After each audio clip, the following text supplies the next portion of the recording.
is a certified hood classic. Hi, well, let me take my AirPods out so I can actually hear my voice. Hi guys, welcome back to my channel. My name is Sadia, aka K Sadia. Today's video is an urban planning Q&A. I asked you guys on Instagram to submit some questions. Oftentimes I get DMs from people who have seen some of my YouTube videos in the past and have more in-depth questions that they would like answered, or maybe like specific questions about grad schools to apply to, or what the application process looks like, or the interview process looks like when you're applying for your first job in urban planning. So what I did for this video was basically combine all the questions that I received over the past few months, and I'm hoping to answer as many as I can in this video. If I don't get to everything, I can definitely do a part 2, or if you have any additional questions that I don't cover in this video, please feel free to leave them in the comments and I will do my best to answer. Sorry if you can hear that beeping. I need to change the batteries in my fire alarm. I'm kind of immune to the beeping at this point because it's been going off for so long, but I apologize if that's bothering you. I'm immensely grateful for everyone who watches my videos, who provides feedback, gives me topics to discuss, and I really enjoy reading through the questions, and I feel really honored that people would reach out to me to ask for like advice on academic topics or picking a certain grad school. And I'm like, me? Like little old me? I'm just a regular person trying to figure out my life, trying to figure out my journey. So, you know, I like to offer advice when I can, but with a huge disclaimer that I can only really draw from my personal experiences and things that I've learned along the way. So take what fits for your situation and leave what doesn't. I'll do what I can. I have my notebook here. I wrote down some questions, and then I also wrote down just like bullet points of certain things I wanted to make sure that I covered in this video. Hey guys, so before we get too far into this video, I just wanted to make a couple of disclaimers or announcements. So a couple of times in this video I reference a book list. I decided I'm going to do a completely separate video containing an updated list of my urban planning book recommendations, and also some TV and podcast recommendations as well that are related to urban planning. And also, as I was editing, I realized that there were a couple of questions that I left out, but no worries, I can do a part 2 of a Q&A as well, because there were some other topics that I wanted to touch on. So look out for those 2 videos in the near future. I was having a hijab malfunction for a duration of this video, so if you see that little black thing popping out of the end of my scarf, rest assured that is not my hair, that is my underscarf. If you know, you know. Just wanted to clarify a few things, and back to the video. So let's dive right in to the questions. Do you have any real life experience / advice that you can share? This question is kind of vague, but I'm assuming they mean real life experience or advice related to career planning or related to academic endeavors. So that's what I'm going to speak to in this question. So one thing that I've learned along the way that's really valuable is networking. It's something that I've tried to avoid for a really long time. Networking is not something that comes natural to me, and it feels very cringe to like start conversations with the basis of like trying to get something from another person rather than just genuinely wanting to get to know the person. But in certain situations, it's really important. There are certain jobs that you may not hear about without knowing someone who, you know, may be on the hiring committee for this specific job, or maybe has experience working for a specific company that can vouch for you when you're in the interview process. Someone who may have experience with a certain grad school program that can write you a recommendation. So I would say meet as many people as you can, because you never know how those connections will come back to you and the value that you can find in trying to build connections with as many different people as possible. So it's really important to expand your network, especially if you're in college now. Try to get to know as many different people as you can, even if they're not in your same field, because you never know where you'll, you know, encounter these people later in life. That's something that I wish I would have done better when I was in college. I, for the most part, like stayed to myself, or like stayed within my small core group of friends, and didn't network as much as I probably should have. But I have some friends that are like really good at networking, and sometimes even now I'll call them and be like, yo, help me prepare for this networking event. You know what I mean? Definitely try to put yourself out there, even if it feels uncomfortable at first. The more you do it, the easier it'll get. Go to different professional networking events. So that's definitely a tip that I wish I had known back when I was still an undergrad. Another piece of advice that I would give for anyone on this urban planning journey: know what you want your end goal to be, but be flexible about the steps that you take in order to get there. I would say that my end goal in regard to my career hasn't really changed. Like, from a young age, I knew that I wanted to make an impact in community development and add value to underserved neighborhoods. That's what I feel is part of my purpose as a person working in urban planning. So that core goal has not changed, but I've been very flexible about the steps that I take on the path to achieve this goal. So for example, you know, working in corridor management wasn't initially a part of my plan, but the job came up. To me, it fit my skill set and offered me an opportunity to grow in certain areas that I was interested in growing in, and I just decided to apply for it. So I would say really take some time, you know, to think about what it is that you want to accomplish as an urban planner or as a community development professional. Understand that the journey may not look exactly how you picture it in your head. Be open to new opportunities, be open to new experiences, be open. And that's what I'm trying to do more in my life, not just in my career, but in life in general, as long as you feel like it makes sense to you and it's something that aligns with your values. Another piece of advice: be patient, remain grateful throughout the process as well.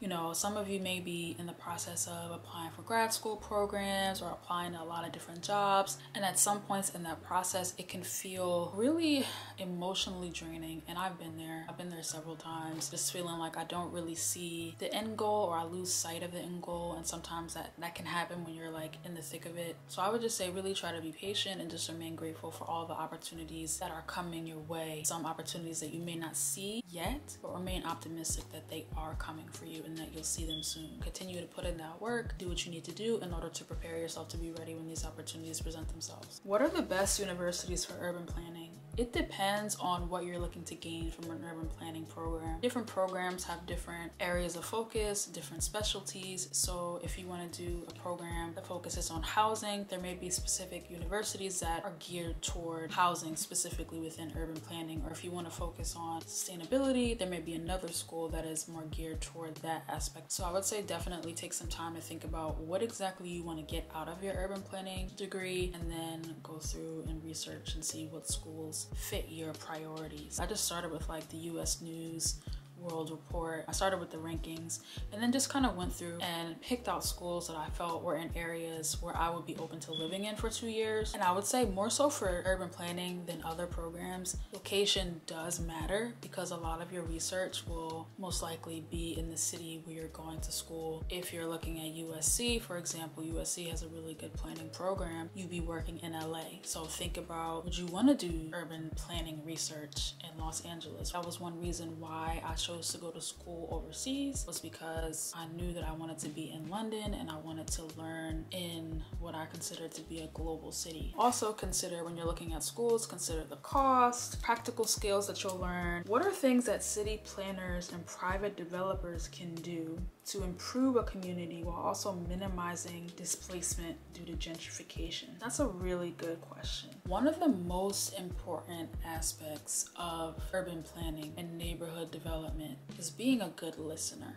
And I've said this in past videos. You really have to go into whatever community that you're working in and understand that you are trying to make improvements that benefit the lives of the people that are already living in these neighborhoods. That's how I like to view my work. So my first priority is always going to be existing residents. So that means coming in and talking to them, getting to know them, and hearing from them, like, what are their complaints about the neighborhood as it is today? What would they like to see done differently? And how can you work with them to come to a solution that serves the needs of as many people who are living there as possible? A lot of people kind of side-eye urban planners or think of urban planners as like the enemy, because a lot of time, you know, urban planners are like behind the scenes almost until it's too late, when the plans have already been developed and they're being presented in these like town hall meetings where there's not really a chance for valuable feedback to be given and implemented into the plan. So I would say the first step is really get out and try to talk to as many different people as you can. And that was something that I learned early on. When I first started working in corridor management, it was like 2 weeks into the job. We had a community stakeholder meeting to talk about this streetscape plan that was being proposed by the organization that I worked for in partnership with the city and the streets department. The format of the meeting was not conducive to like valuable feedback. It was more in the town hall style, which is like pretty typical for planning meetings. And in this meeting, almost all of the attendees or people of color, but the guy presenting the information, you know, was a white guy. So people already kind of on edge, you know, like people come in with these preconceived notions. I could already tell that people were almost coming in ready to be combative. So the conversation was not productive at all. And it kind of just turned into people yelling back and forth. And a lot of these conversations are very emotionally charged and people have very strong opinions about their neighborhood, which is understandable. But I would also say that a lot of times when the outreach is being done to figure out what is the best solution for the issues that exist within certain neighborhoods, a lot of the people who have the strongest opinions are not a part of those conversations. You know, they don't often show up to the meetings where things are being decided or like opinions are being put out there. I've been to several town hall style meetings where the majority of the attendees were older and not really representative of the, you know, population of a specific neighborhood. So I would say the first step is to really do as much as you can in the outreach phase to really hear from people in the community about what their needs are, what they would like to see in the neighborhood, how can the neighborhood be improved, what is currently working, what would they like to change, do they feel safe? These are all really important questions to ask, really important conversations to have in order to build a solution that serves the needs of the people who are already in the neighborhood. But it is inevitable as a neighborhood changes for the better that other people will find it attractive and want to move in. So I think it's less about trying to prevent gentrification, but just more about being as inclusive as you can in these initial phases of planning. You listen to the needs of the people, but the people have to also be willing and able to get involved and be advocates for their community. We also need more youth voices involved in these conversations. A lot of the time, youth are not involved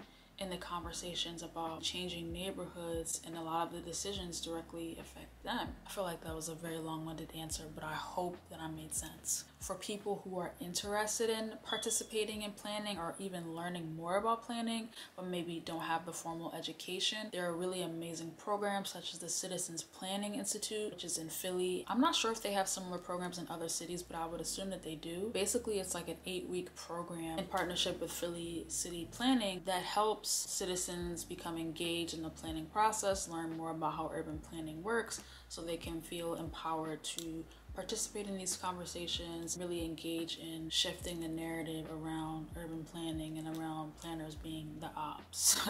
What courses helped you to develop a fundamental understanding of urban planning? Some of my favorite courses, just off the top of my head, from undergrad and from grad school: Race and Place in Urban America, that was huge for me. Urban Sociology, Ethnographic Studies, Housing in Neighborhoods was a really good one. And then I took an Intro to Urban Studies class, I think in my sophomore year, which was also really key into just helping me learn more about urban studies, obviously, and what a career in planning could potentially look like. What are the issues? What are the common theories regarding urban planning? Historically, what have plans looked like? How have people approached planning in the past? I took American Urban History in my freshman year of college. Freshman year, fall semester, really impacted my thinking in regard to cities and like how cities are developed. And then also like senior seminar and junior colloquium, the reading list for those classes were really, really beneficial. So I'll try to post as many books as I can. Why do you think there are so few Black planners and designers? This is a really good question as well. I think it's really just a lack of awareness regarding urban planning, regarding what urban planners do, because almost anytime I tell people like, hey, yeah, I went to school for urban planning, they're like, what is that? Like, what exactly does that include? And then when I explain it to people, they're like, oh wow, that's really dope. Like, I didn't even know that that was a thing. So I think it's just for all of the Black urban planners and like urban planners of color now, I think our job is to really go back to our communities, do a better job of explaining what it is that we do, what our goals are, and help people to get excited about the neighborhoods that they live in and excited about the possibility of change within these neighborhoods. So I think it's really just like a lack of awareness, maybe lack of access to resources and information about what urban planning is and what planners do. For me though, when I was deciding on a career in urban planning, I knew there weren't really going to be a lot of Black planners, but it didn't discourage me though, because I was like, you know what, this is what I'm interested in, this is what I want to do, and I think that my perspective is valuable, and I think I have something to bring to the table and to add to these conversations. Don't let the lack of visible Black planners stop you from joining the field, because we need your voice, we need your contributions, we need your energy. If it's something you're interested in, go for it. Oh, I would also say for Black planners and even planners in general, there's a group on Facebook, I think it's called Black in Urban Planning, and that group has a lot of really great resources. They post jobs there, they post a lot of articles, post discussions, so I'll leave the link for that group in the description of this video, because that I get a lot from that group. So if you don't know about it, check it out and join if you can. What was the job hunt like? How did you discover your current position, and how did you prepare for the interview? I'm not gonna lie to you, because I value transparency and honesty, especially on this channel. The job hunt was absolutely terrible. It was probably one of the most challenging parts of my life recently. I thought because I came out of school, I just got this degree from this fancy university abroad, I thought it would be easy to find a career, and it wasn't. I graduated in December of 2018, and it took me a while to find a job. I started looking before I graduated. I started looking for jobs like in September, and I didn't get hired until April of the following year, until April of 2019. For like 7 months, I was a brokey. I was really a brokey, and that was hard, and it was kind of just like demoralizing. Like I had just done all the school and then I couldn't find a job. So I was like, what was the point? So for anybody that's really going through that now, I've been there. It's really rough to be in that position. But like, I would just say, try to really keep hope alive. Do what you can, you know, even if you just have to find a transitional job just to like make ends meet. There's no shame in that. Everybody needs to have a source of income. So if you don't get a chance to work in urban planning right away, that's okay. You can build your skills. A lot of skills are transferable. So even if you don't immediately get a job in the field of your choice, the skills that you learn in the job that you do get can be transferred into a career in urban planning later on down the line. That's kind of what I was able to do. Like I came out of grad school, I got a job in higher education. I worked at Emory University for a year, and I was working with college students, helping them with like grant applications, scholarship applications, helping them prepare for job interviews, fellowship interviews. That's not related to urban planning at all, but I learned valuable skills, even if it's just like more effective communication or better project management skills that I was able to take with me into the job that I ultimately got, which was in my field. I found my job in corridor management. The timing just kind of worked out. So I was looking on Indeed because I knew I was ready to shift out of my job at Emory. I think I typed in like community development jobs or something like that on Indeed, and then the job listing came up. I read through it and I just felt like it was the perfect job for me based on my academic training and then based on the skills that I gained in previous jobs. And then also because the neighborhood was very close to where I grew up, so I felt like that was a sign for me to like go back home and be like a hometown hero or whatever. It was probably very naive, but that's how I felt at the time. So it just all kind of worked out, but it was not a short process. I would say I started that job in January 2020 and I graduated in December of 2018. So it took me over a year to actually find a job in my field. So don't give up hope. Don't be discouraged. You know, if it's taking you a little bit longer to find your dream job, don't give up hope. I still personally haven't found my dream job, honestly. I'm gonna keep it up. I'm gonna keep it 100.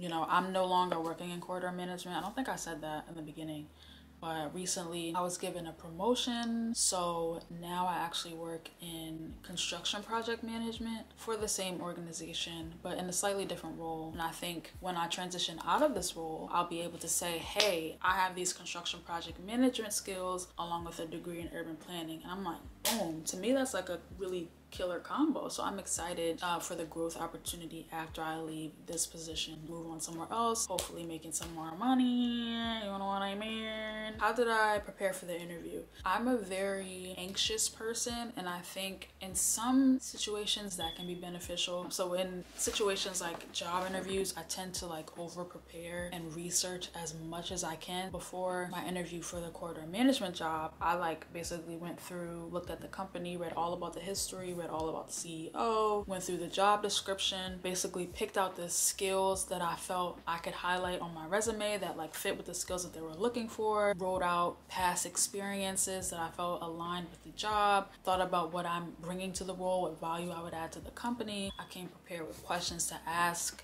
the hiring manager. I tried to anticipate what types of questions that they would ask me and like wrote down notes. I over prepared, but I forget where I read this, but it was like over prepare, then go with the flow. If you really want to get the job, try to be proactive and think about the types of questions that they may ask you. Prepare like at least bullet points so you're not like flabbergasted or flustered when they ask you these questions. Also, you can use the STAR method. That's something that I learned in this program called Management Leaders of Tomorrow. I think that's what it stands for, but it's a pre-professional program that I did in college, and they really helped us with like the interview prep. And they said always use the STAR method when you're answering questions in a job interview.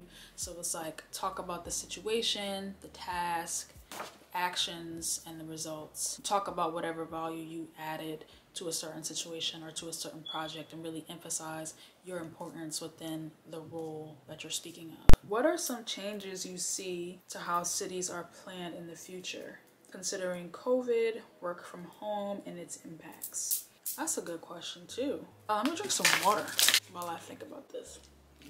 I think, and we've already seen this happening already, the use of space will change. There's less of a need for like these big office parks with more people working from home. I'm sure conversations are already being had about like how all this excess space will be utilized in an efficient way to promote city development. How can we repurpose the space that exists to meet society's changing needs? I have some ideas, but you know, let's start a conversation. Let's talk about it in the comments. What do you think these, you know, big office buildings should be used for if they're not being used for full-time work as often anymore? The pandemic also emphasized the need for more green spaces, more public spaces where people can engage outdoors but not necessarily be in close proximity to other people. I know, at least for me, in the very beginning of quarantine, I tried to be outside in parks as much as possible in a way that was safe. So I would go outside and like run a lot, and there were a lot of other people doing similar activities. So I think we saw the importance of having public parks, having access to public space,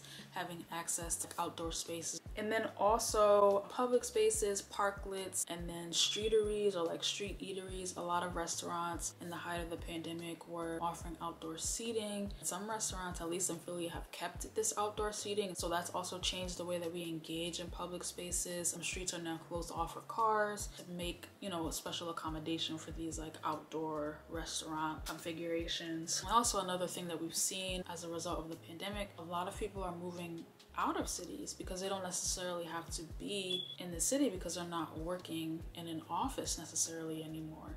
So there's more flexibility in terms of where people live. So people are choosing to move out of the city center. They're moving to smaller towns. I saw this, I think it was like a Vice video about people from New York moving to either like Colorado or Wyoming or somewhere, and they were like driving up the prices of rent in these other smaller towns. So we're seeing like a shift in population in a way that we maybe have not seen in the recent past. It definitely is interesting to think about like what the city will look like within the next like 10 years and what the lasting effects of the pandemic will be on the ways that cities develop. So I'm kind of excited to think about that, how the culture of work and the changing dynamics of the workplace will change how... Is my nose ring really hanging down that whole time? Yikes. The ways that people work, how that will affect how cities continue to develop. And you can leave your opinions for this question in the comments. Would you be interested in working abroad in the future? Definitely. I'm definitely open to moving abroad. I thought about it a lot. I would actually love to move back to the UK, and I say that all the time, and I'm really serious. Like I would move to London in a heartbeat, honestly. So if you can help me make that happen, let's make it happen. I would also move to the UAE. I would move to Dubai. I think that would be like interesting to work in planning over there. I would even go to Africa for a period of time.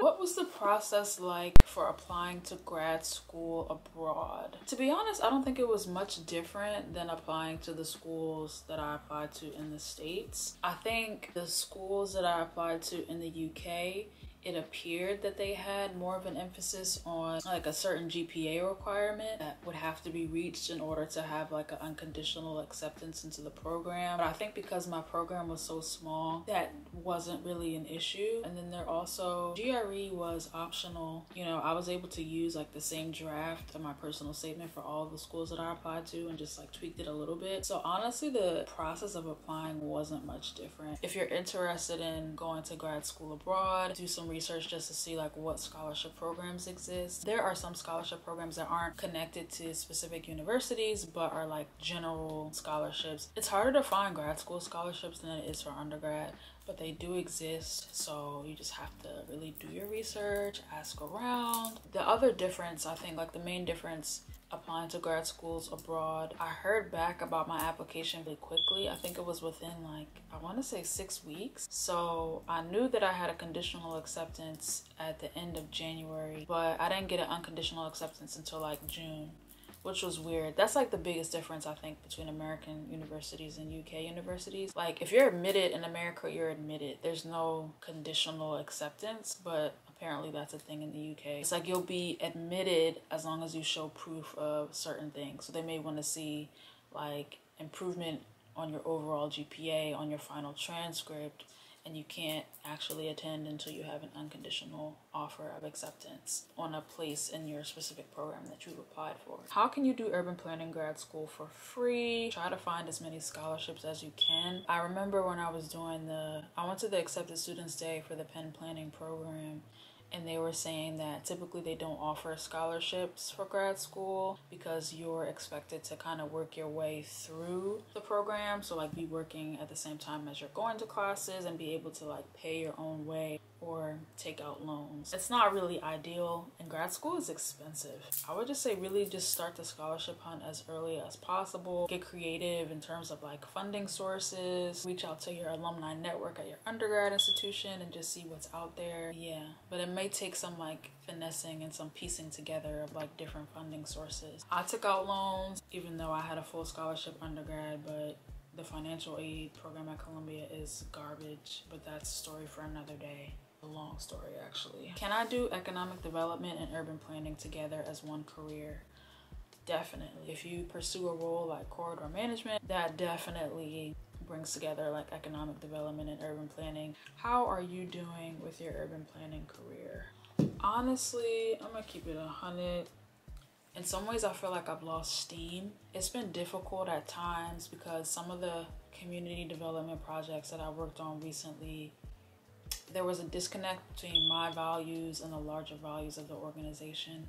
And things happened in a way that I personally wasn't proud of. And in a way, it kind of wanted me to take a step back and like reconsider why I'm doing urban planning if I can't directly help the people that I said I wanted to help. So that was like a rough patch for me in terms of my career. And I feel like I'm kind of shifting gears in terms of like what I want to do. And I recently read this article in the Blacks in Urban Planning Facebook group, and there was an article like urbanists should be developers or something, and it was like people who study urban planning, they know cities pretty well and they know what makes a good development and like what adds value to the city and what doesn't.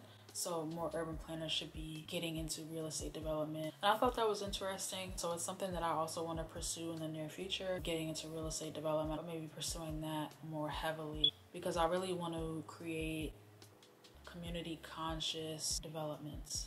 Does that make sense? Honestly, right now, I don't feel like I'm 100% working toward things that I value. So pretty soon it's going to be time for me to reevaluate my career as a whole and really figure out what my next steps will be. The reason why I really enjoy urban planning, and I know that this is the field that I'm supposed to be working in, is like I genuinely enjoy talking about cities, reading about cities, doing research on like what's happening in cities across the country and across the globe. I really enjoy like making these videos and like talking about my experience in urban planning. That's what I'm really passionate about, and I want to be able to bring more of my passion to my job. Right now, I don't really feel like things are fully in alignment, so I'm really trying to think about how I can create a life or like create a career and a work-life balance that really meets my needs and allows me to work in an area where I feel like I'm adding value, where I feel like I am valued for my contributions, and that aligns with my values. That was a lot of value statements. To be honest, I would like to work in urban planning in a different city. Thinking about where I want to relocate next, so stay tuned for that. I have some ideas, but I haven't like fully committed to any specific location yet. Part of me just really wants to just be a nomad.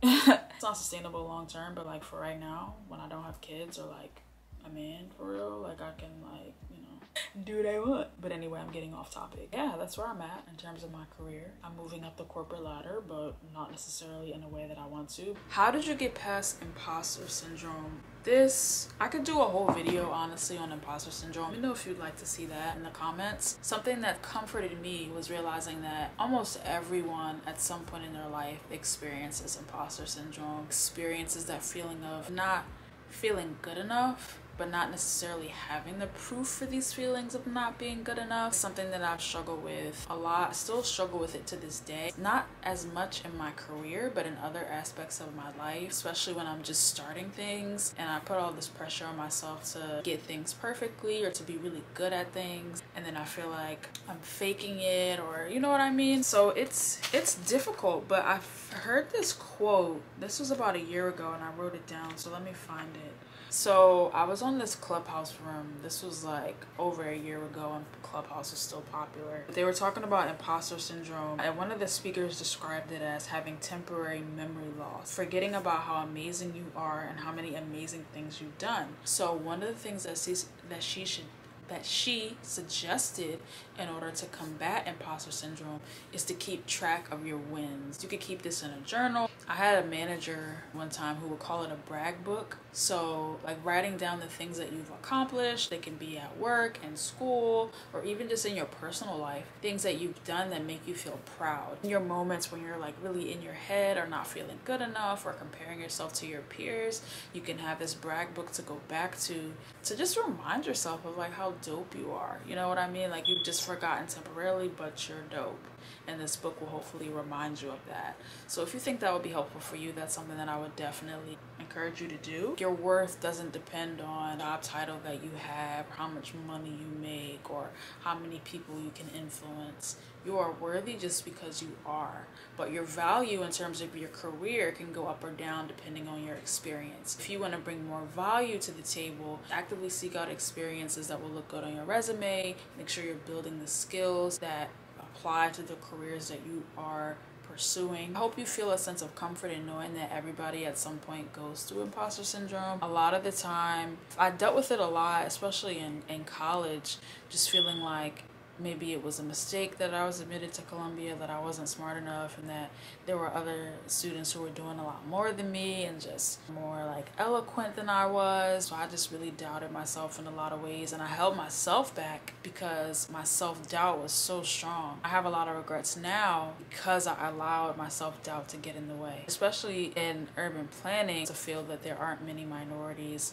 there aren't many people of color. I felt in the beginning I couldn't just speak for myself. I had to speak for my whole race as a Black woman, my whole religion as a Muslim woman. You know what I mean? I felt that in grad school too. You know, I was the only Black person in my program. It can be an isolating experience, and imposter syndrome is difficult, and it doesn't necessarily go away. Like self-doubt is always going to be there, but you can actively do things to kind of make it have less of an impact on you. So I would definitely suggest that brag book, and just look in the mirror and just remind yourself of like how dope you are. I think about Issa Rae. I know on the show Insecure, and even on the show Awkward Black Girl, like she would have these clips of herself like rapping to herself in the mirror. You better go for it, go for it. Just give yourself those affirmations, however that looks for you. Be like, I'm awesome, I'm dope, I'm in this room because I deserve to be here, I belong here, I have the credentials. I I think that's my cue to end the video. Thank you guys for sending in your questions. If you have any more questions or would like me to do a part 2 of this video, definitely let me know in the comments below. As always, you can connect with me on Instagram. I hope you gained something from this video. I hope it was beneficial to you in some way. If it was, please give it a like, comment, subscribe, tell a friend to tell a friend.